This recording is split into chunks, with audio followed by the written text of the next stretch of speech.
Okay,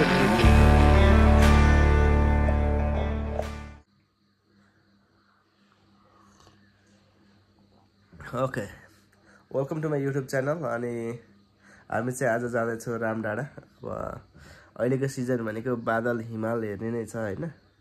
त्यही भएर अहिले चाहिँ लगभग 5:30 भइसक्यो, रेडी सेडी सब भइसक्यो। अनि कालो चिया खाँदै अब चाहिँ कालो चिया खाइसकेपछि टक्क रेडी सबै भइसक्यो। Okay, cheers. साथीलाई कुर्ने कार्यक्रम भइरहेछ होइन। Embers rising high like a chemical fire.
Finally made it to Ramdanda है।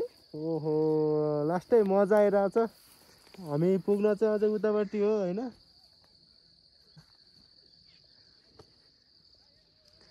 हिमालको समुद्र जस्तो के अरे बादलहरूको समुद्र जस्तो देखियो यार। यति नजिक यस्तो राम्रो ठाउँ रहेछ। हामी यो चाहिँ चल्दा रामपुर फाँट हो। रामडाँडा भन्ने ठाउँ चाहिँ यो होइन, यो हो नि त।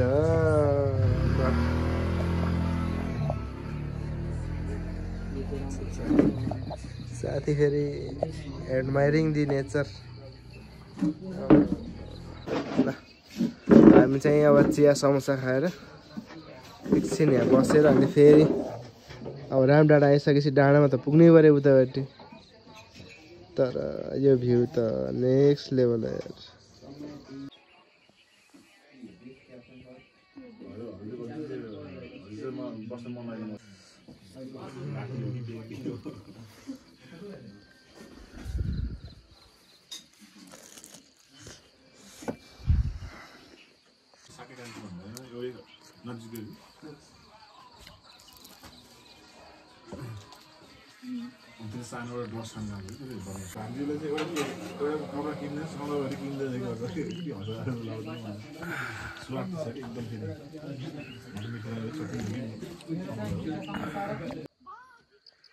यतातिर चाहिँ यस्तो बादलै बादल छैन। अब यतापट्टि हेऱ्यो भने फेरि पुरै हिमालयन रेन्ज यता छ क्या फेरि। पुरै छ नि त। ल रमाइलो भइरहेछ होइन। अब होइन, लेफ्टमा हिमाल, राइटमा पुरै बादल। अब बादल चाहिँ अब उड्दै उड्दै गयो। हामीले चढ्दैछौँ।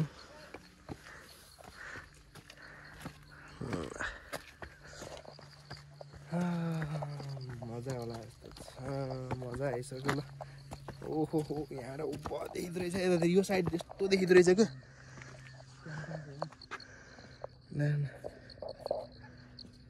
ए टेन्ट पनि यही पनि टेन्ट रहेछ यार भित्रै मजाले। सेफ्टीको लागि पनि भयो। उता पारिपट्टि डाँडा पनि छ अझै अर्को।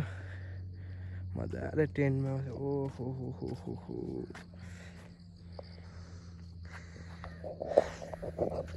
के कुरा गर्ने यार। एकातिर हिमाल एकातिर बादल है। मजा ल्याएर रोड हेर न, रोड कस्तो देखियो।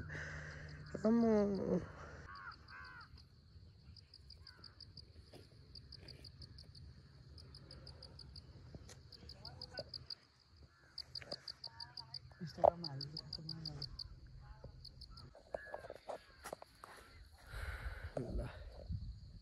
रामडाँडा पनि आएर मजा आयो होइन। मानुङकोटलाई फलत त पाउँछ पाउँदैन, तर जस ट्याक्कै यो कति डिग्री भनौँ यार, 300 डिग्री त 270 300 डिग्री त पुरै छ कि ट्याक्कै यति गोरेटो मात्रै यता पनि छ नि त त्यही त है। यस्तो घुम्या क्या पुरै, यस्तो पुरै चारै घुम्या ट्याक्कै यो डाँडा पसेन होला, तर ट्याक्कै यो डाँडाबाट यसरी आयो भने यहाँबाट पुरै बादलले यस्तो पुरै घुम्या क्या यस्तरी होइन। फेरि त्यही माथि हिमाल पनि देखियो क्या फेरि होइन, बादल मात्रै होइन क्या फेरि हिमाल पनि।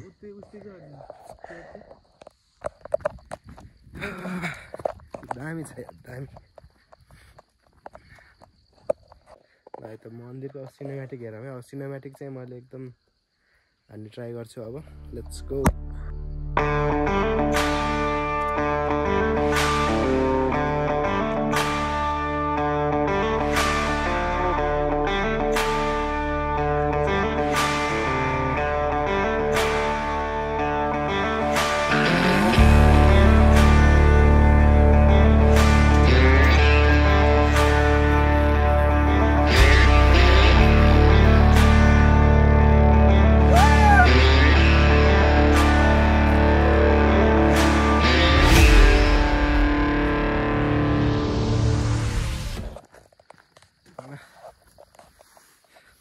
मजा आइरहेको यार।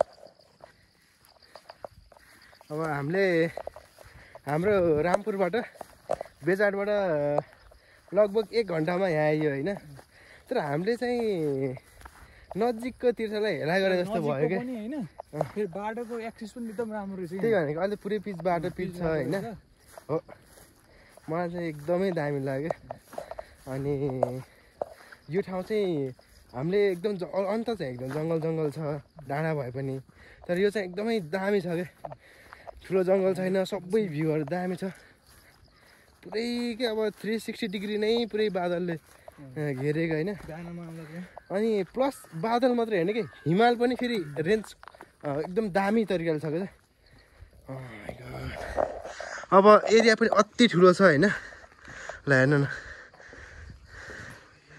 ल हेर, ओ माई गड, नेक्स्ट लेभल हो क्या, नेक्स्ट लेभल। ओहो हो ओहो हो,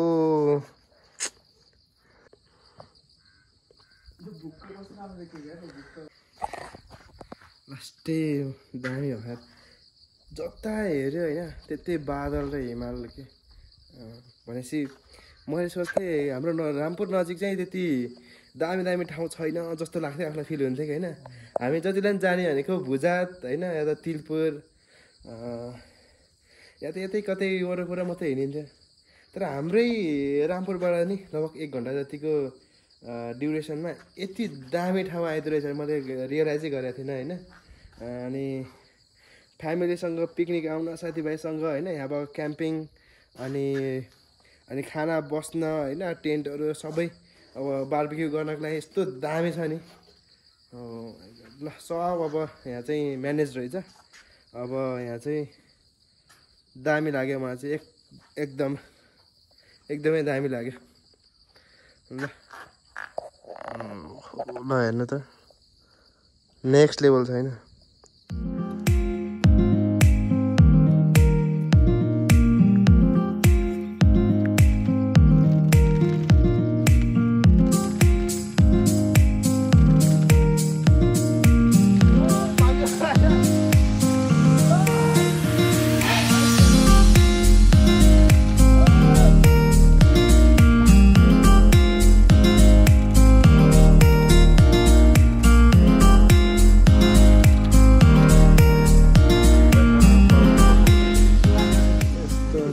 ओके, अहिले चाहिँ म घर आइसकेँ। अनि मैले चाहिँ भिडियो इन्ड गरेको थिइनँ, अनि त्यही भएर भिडियो इन्ड गर्नको लागि thanks for watching, bye by.